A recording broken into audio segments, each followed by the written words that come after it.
அஸ்ஸலாமு அலைக்கும் ரஹ்மத்துல்லாஹி வரகாத்துஹு.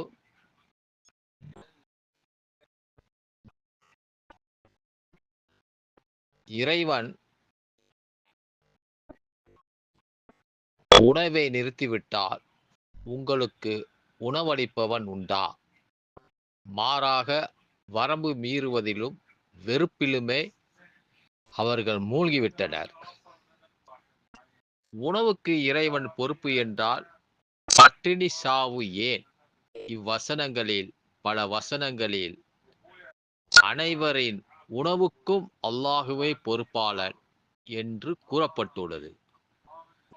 அனைத்து உயிரினங்களுக்கும் இறைவன் உணவளிக்கிறான் என்றால் பட்டினி சாவுகள் ஏற்படுகிறதே, அப்படியானால் உணவுக்கு இறைவன் பொறுப்பேற்கவில்லையா என்று சிலர் விதவாண்டா விதண்டாவாதம் பிடிக்கிறார்கள்.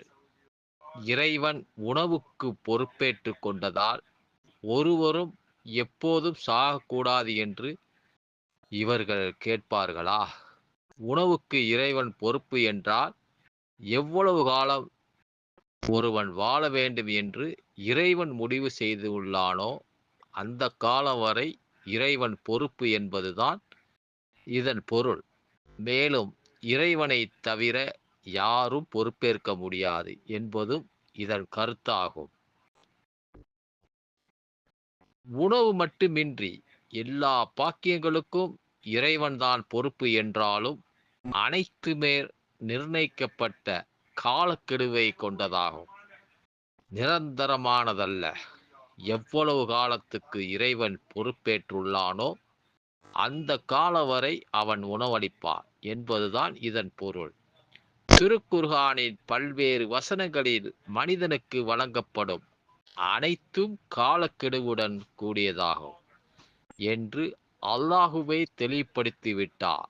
இதை பல வசனங்களில் காணலாம். ஒருவனுக்கு எப்போது மரணம் என்று இறைவன் நிர்ணயம் செய்துள்ளானோ அதுவரைதான் உணவுக்கு இறைவன் பொறுப்பேற்றுள்ளார். தவணை வந்துவிட்டால் பொறுப்பேற்றல் என்பது கிடையாது. இது உணவுக்கு மட்டுமல்ல, அனைத்துக்கும் உள்ள பொதுவான விதியாகும். ஒரு மனிதனின் ஆரோக்கியத்துக்கு இறைவன்தான் பொறுப்பு, ஒருவனின் பாதுகாப்புக்கும் இறைவன்தான் பொறுப்பு என்று கூறப்பட்டால் எந்த மனிதனுக்கும் நோய் வராது என்றும் எந்த மனிதனும் சாக மாட்டான் என்றும் அறிவுடைய மக்கள் புரிந்து கொள்ள மாட்டார்கள். இதை நாம் தெரிந்து கொள்வோமாக.